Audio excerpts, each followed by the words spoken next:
Marcus hadn't meant to name the plants. It had started innocently enough with the original seedling he'd rescued during his journey to New Athens. He'd called it Lucky because it had survived against all odds. But now, 2 years later, Lucky had descendants, and they all had names too. "Good morning, Elizabeth," he murmured to a particularly robust specimen of Novus Prime's equivalent of a rose. "Your leaves are looking a bit yellow today. Let's adjust your nutrient mix." He paused, waiting as if the plant might respond. Lately he'd been doing that more often, pausing after speaking, expecting something. The silence that followed seemed heavier each time. The sanctuary had grown beyond his original plans. What started as a few converted buildings now sprawled across several city blocks, all connected by carefully sealed corridors. Each section was a meticulously controlled environment, maintained by the manual systems he'd engineered. His daily routine had become a complex ritual of checks, adjustments, and maintenance tasks. 7 counterclockwise turns for the water valve in Section C, he muttered to himself, performing the action with practiced precision. Always 7. 7 is lucky. Lucky like lucky. He chuckled at his own joke, the sound echoing oddly in the empty corridor. That evening, as he made his final rounds, Marcus heard something, a soft, scratching sound coming from one of the storage rooms. His heart rate quickened as he approached the door. "Hello?" he called out, voice cracking from underuse. The sound stopped. When he opened the door, he found nothing but shelves of supplies and the gentle hum of his filtration system. Of course there was nothing there. There was never anything there. Yet, lately, he'd been hearing more and more sounds that couldn't possibly exist. In his workshop, which had become both his living quarters and the sanctuary's command center, Marcus pulled out his journal. His entries had become more frequent and increasingly detailed, as if he were trying to capture every moment, every thought, every imagined sound. Looking at his previous entries, he noticed his handwriting had changed. The neat, mechanical script of his early days had evolved into something more elaborate, with flourishes and unexpected patterns. Some entries rambled for pages about the personalities of different plants, how Elizabeth was proud but kind, how the younger saplings in Section D were troublemakers. "Need to check the air filters," he wrote. "The young ones in Section D think it's funny to clog them with pollen. No dessert for them this week." He stared at what he'd written, a frown creasing his weathered face. When had he started writing about the plants as if they were children? That night, lying in his cot, Marcus realized he couldn't remember the last time he'd looked in a mirror. He kept meaning to, but somehow it never seemed important. His hand moved to his face, feeling the thick, unkempt beard that had grown there. How long had it been? Months, at least. A sound from somewhere in the sanctuary caught his attention, something between a click and a whisper. Marcus sat up, straining to hear. "Just the ventilation system," he said aloud, but he didn't believe it. The sounds were getting more frequent, more distinct. Sometimes they almost seemed like voices. "Time for bed," he announced to the empty room. "Big day tomorrow. Elizabeth needs repotting, and the Section D troublemakers need their nutrients checked." He paused, listening for a response that wouldn't come. "Good night, everyone," he added softly. As he drifted off to sleep, Marcus could have sworn he heard a chorus of whispered good nights in return. In his last moment of clarity before sleep took him, he realized he couldn't remember when he'd started expecting the plants to answer back. The sanctuary was thriving, expanding, full of life. Its caretaker was another matter entirely. The storm came without warning. Marcus had grown lax about checking the weather monitoring equipment, trusting his friends to warn him of approaching danger. But the plants had been quiet that day, unusually so, and now he knew why. Wind howled through a breach in Section F's roof, tearing at 3 months of careful cultivation. Marcus fought against the gale, trying to seal the breach with emergency panels he could barely lift on his own. That's when he first noticed the help. "Thank you," he gasped, as one particularly heavy panel seemed to lift itself into place more easily than it should have. He caught a glimpse of movement out of the corner of his eye, someone ducking behind a hydroponic array. "Wait," he called out, but the storm demanded his attention. Hours later, with the breach sealed and the damage contained, Marcus sat in his workshop making notes in his journal with trembling hands. Storm damage to Section F mostly repaired. Lost the evening primrose colony, but Elizabeth and her family are safe. Someone helped during repairs. Didn't see them clearly. Need to leave out food as thanks. He began leaving plates of food in different sections of the sanctuary. Each morning he'd find them untouched, but that didn't deter him. "They're shy," he explained to Elizabeth. "Can't blame them. I'd be shy too if I'd been hiding all this time." Marcus became convinced his helper was another survivor, someone who'd been hiding in the ruins of the city all along. He crafted an entire narrative. A young engineer, perhaps, trapped in a basement during the evacuation, surviving on stockpiled supplies until they discovered his sanctuary. "They're probably scared," he told the Council of Plants during one of his daily briefings. "We need to make them feel welcome, show them we're friendly." He began speaking loudly as he worked, narrating his actions and sharing stories about the sanctuary's residents. "Elizabeth here," he'd say to the empty air. "She's our matriarch, been with us since the beginning. And over in Section D, well, those troublemakers keep us on our toes." The sanctuary's neat organization began to suffer as Marcus spent more time trying to catch glimpses of his helper. He'd set up obvious tasks that needed two people, then hide and wait. Sometimes he'd sworn he saw someone completing these tasks, but they always vanished when he tried to approach. His journal entries became increasingly focused on his mysterious helper. Photoed them again in Section C. Definitely young, probably female. Dark hair. She's good with the filtration systems. Fixed the pressure valve I've been struggling with. Need to thank her properly. Elizabeth says her name might be Sarah. Makes sense. She looks like a Sarah. Left her some of the fresh vegetables from Section B. She must be tired of preserved food. Day. Sarah helped with the replanting today. Didn't see her, but I could feel her presence. The work went too smoothly for just one person. Elizabeth says she's just shy. Need to be patient. The breaking point came during a routine maintenance check.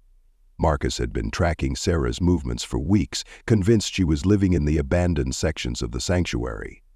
She'd mapped out her supposed patterns, planned for every contingency. Today would be the day he finally met her. He'd set up the perfect scenario, a task that absolutely required two people with only one possible hiding spot. Hours passed as he waited, watching. Finally, he saw movement, a shadow, a glimpse of dark hair. Marcus lunged forward, reaching out to finally make contact with his elusive helper. His hands closed on empty air. He spun around, searching desperately, but there was no one there. There had never been anyone there. The realization hit him like a physical blow. He fell to his knees, surrounded by his thriving sanctuary, completely and utterly alone. For the first time since waking up in this nightmare, Marcus Holt began to sob, great heaving cries that echoed through the empty corridors. "There's no Sarah," he whispered between sobs. "There's never been a Sarah." Elizabeth and the other plants remained silent, offering no comfort. Even his delusions had abandoned him. That night, Marcus made one final entry about his helper. "I am alone. I have always been alone. Sarah doesn't exist. I need to remember that. Need to write it down. Need to stay sane. Need to stay sane. Need to stay sane. Need to stay sane." The words filled page after page until his hand cramped and the pen ran dry. In the silence that followed, something in Marcus Holt's mind quietly, irrevocably broke. Marcus couldn't remember when he'd last changed his clothes. The old mechanic's uniform, stained with soil and wear, had become a second skin. Sometimes, looking down at the name patch, Holt in faded letters, he wondered if that was really his name at all. "The council will now come to order," he announced to the semicircle of plants arranged before his workbench. Each had been carefully selected for their wisdom. Elizabeth, of course, served as head counselor. A sturdy specimen of Novus Prime's equivalent of an oak tree, barely 3 feet tall in its pot, was his Minister of Defense. A cluster of medicinal herbs formed the health committee. His technical logs remained impeccable, a stark contrast to his increasingly confused personal journals. Technical log 937. Atmospheric processing in Section C operating at 94% efficiency. Implemented new nutrient cycling system in Hydroponics Bay 2. Replaced filtration membranes in water reclamation unit. Council voted 7-3 in favor of expanding the nursery section. Minister of Defense reports movement in the eastern perimeter. The sanctuary had taken on a chaotic layout that somehow still functioned perfectly. Plants were arranged not by species or light requirements, but by their social groups and political affiliations. Yet despite this seemingly random organization, everything thrived. His technical skills remained sharp, his innovations clever and effective. Marcus no longer slept in the same place twice. Each night he'd gather his bedding and move to a different section of the sanctuary, convinced that something was stalking him through the corridors. He never saw it, but he could feel its presence, something ancient and patient, watching from the shadows. "It's not safe here tonight," he whispered to a cluster of seedlings as he hustled them into a different growing room. "Don't worry, I'll protect you. Minister of Defense has stationed guards at all the entrances." His dreams had become vivid, indistinguishable from his waking life. He would wake up to find himself in conversations with people from his past, his old colleagues, his family, citizens of the dead colony. Sometimes these conversations continued even after he truly woke, the voices following him through his daily routine. The sanctuary expanded according to no logical plan, yet somehow maintained its delicate environmental balance. New sections sprouted like wild growths from the main complex, each one a maze of thriving plant life and jury-rigged life support systems. Marcus could no longer remember building half of them, but his hands remembered the work, his mind recalled the maintenance procedures. One morning, or perhaps it was evening, time had become fluid, Marcus found himself in an unfamiliar section of the sanctuary. The plants were arranged in a spiral pattern he didn't remember creating, yet his journal contained detailed notes about their care in his own handwriting.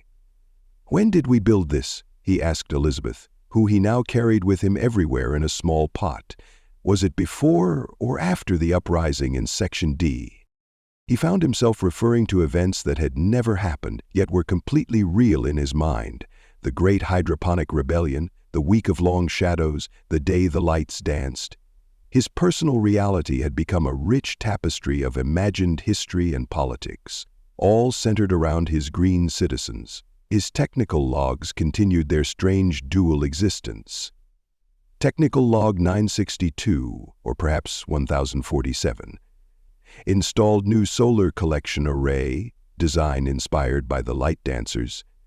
Atmospheric processors upgraded following recommendations from the Council of Winds. Completed quarterly maintenance on all primary systems. Relocated the Nightwalkers breeding program to Section K, Elizabeth suggests, reinforcing the dream barriers. Marcus could no longer tell which parts of his logs were real and which were delusions. The sanctuary continued to function, to grow, to thrive, even as its caretaker's mind fractured further. His innovations became more brilliant and bizarre, systems cobbled together from scraps that worked better than they had any right to, their designs coming to him in dreams or whispered by the plants. One day, as he was conducting his rounds, Marcus caught a glimpse of himself in a reflective panel. He stopped, staring at the wild-eyed stranger with the matted beard and dirt-stained uniform. For a moment, lucidity flickered in his eyes. "Who?" he began, but the question died in his throat. The panel seemed to ripple, and suddenly he was looking not at his reflection, but through a window into another world, where a younger version of himself worked in a busy mechanics shop, surrounded by the noise and life of the colony. Marcus reached out to touch the panel, but the image shattered, leaving him alone with his reflection once more. He turned to Elizabeth, cradled in the crook of his arm. "It's getting worse, isn't it?" he whispered. The plant, of course, didn't respond, but in Marcus's mind her silence spoke volumes. That night, as he made his bed in yet another temporary haven, Marcus thought he heard music drifting through the corridors, a sweet, impossible melody that called to mind green things growing in the dark. He hummed along, adding his voice to the sanctuary's nightly chorus, no longer certain whether the music was real or just another dream. In the morning, he would write about the concert in his journal, and it would become as real as anything else in his world. The primary atmospheric processor in Section A failed during one of Marcus's state dinners with the council. The blaring of emergency alerts cut through his elaborate fantasy of fine china and political discourse, dragging him brutally back to reality. For the first time in months, his mind snapped into crystal clarity. Lives were at stake, real lives, not his imagined society of plants, but the actual living specimens he'd worked so hard to preserve. The sanctuary's most critical systems were in Section A, and if they failed, Marcus moved with mechanical precision, his hands remembering what his fractured mind had forgotten. He spoke aloud as he worked, but gone were the conversations with imaginary friends. Instead, he muttered technical specifications and repair procedures. Reroute auxiliary power, check pressure seals, bypass the main converter. Hours passed as he fought to stabilize the system. At some point, he found himself having a detailed technical discussion about the repair procedure. It wasn't until he'd successfully replaced the failing components that he realized he'd been talking to Elizabeth, still in her pot on his workbench, and that some of the solutions had come from this conversation. Standing in the repaired facility, sweat cooling on his brow, Marcus faced a moment of terrible clarity. He was alone. He had always been alone. The council, the politics, the elaborate social structure he'd created, it was all in his mind. But he looked at the jury-rigged repair he'd just completed. The solution had come from one of his conversations, a bizarre but brilliant combination of parts that shouldn't work but did. His delusions, his imagined community, had somehow led him to innovations he might never have conceived with a purely rational mind. Marcus picked up Elizabeth's pot with trembling hands. "I understand now," he said softly. "I'm crazy, I know I'm crazy, but maybe—" He paused, looking around at his thriving sanctuary. "Maybe that's not entirely a bad thing." From that day forward, Marcus approached his delusions differently. He no longer fought against them or tried to distinguish reality from fantasy. Instead, he consciously embraced the elaborate world he'd created, treating it as a tool rather than a torment. His technical logs merged completely with his fantasy narrative. Technical Log 1247. Grand Council has approved the installation of new hydroponic arrays in the Eastern Quarter. Minister of Defense reports successful completion of the perimeter reinforcement.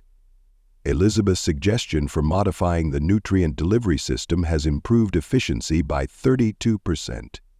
Scheduled next week's Festival of New Growth, atmospheric processors operating at 98% efficiency following implementation of the Dream engineering protocols. The sanctuary took on an even more organic layout, with new sections growing like living things from the main complex. Marcus began holding regular ceremonies to mark the changing of filters or the cycling of crops. He established diplomatic relations between different sections of the sanctuary, complete with trade agreements and cultural exchanges. His innovations became increasingly strange, yet effective. He developed a water recycling system based on what he called the poetry of fluid dynamics. The atmospheric processors were modified according to ancient wisdom passed down from his imaginary council of winds. Each new development seemed to come from a dream or vision, yet they all worked with startling efficiency. Marcus established regular office hours where he would sit with Elizabeth and other members of his council, discussing problems and solutions. He knew in some quiet corner of his mind that he was really just talking to himself, working through technical challenges in the guise of political discourse. But the process worked, and that was what mattered. "You see," he explained to Elizabeth during one such session, "we're all mad here, but it's a useful sort of madness, a productive madness." He began documenting the sanctuary's culture, as meticulously as its technical specifications.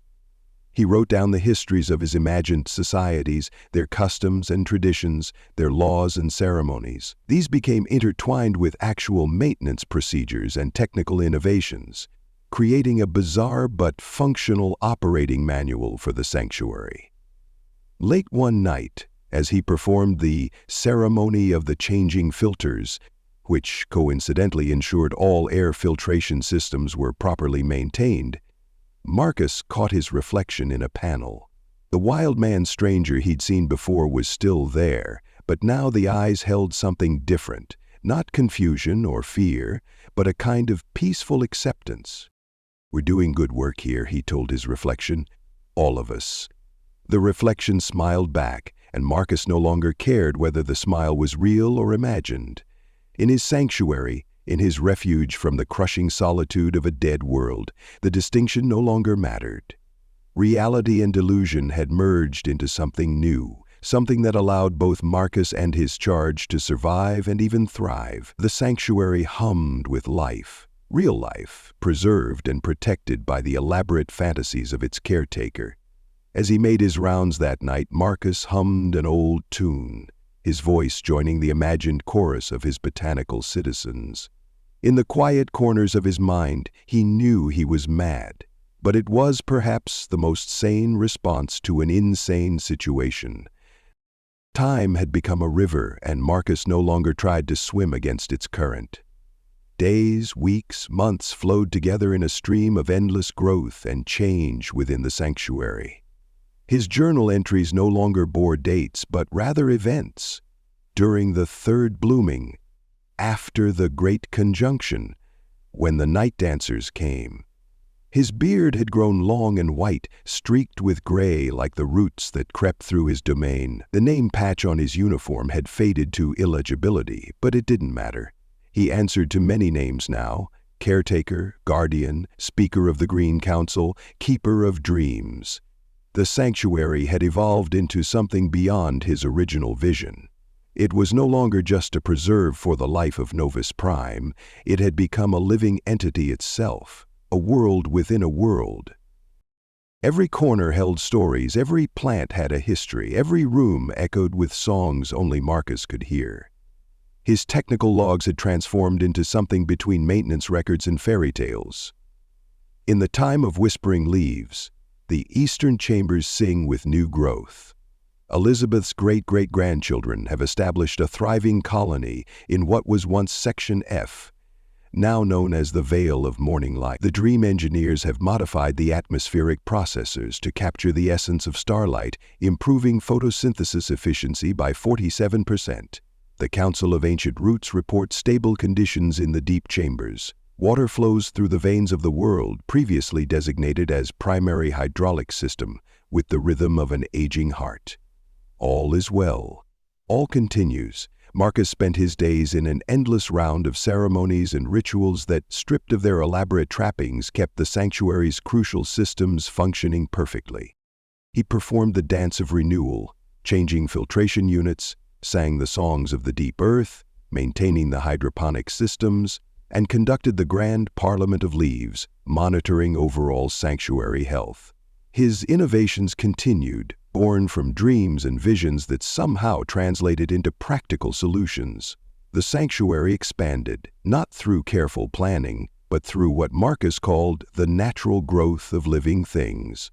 Yet each new addition functioned seamlessly with the whole, as if the sanctuary truly was a living organism, following its own evolutionary path. He wrote letters now, dozens of them, addressed to people who would never read them. To the dancers in darkness, your performance in the lower chambers last night was exceptional. The way you moved through the recycling systems, adjusting the flow rates with your ethereal choreography, magnificent. The plants are still humming with joy. To the Council of Winds, your suggestions for the new ventilation patterns have created wonderful results. The air moves like music now. I can hear the harmonies in every corridor. To Sarah, who never was to remain hidden. Some things are too beautiful to be seen. Thank you for teaching me that.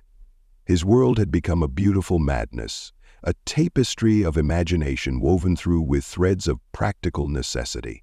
The sanctuary thrived, perhaps not despite, but because of its caretakers' delusions.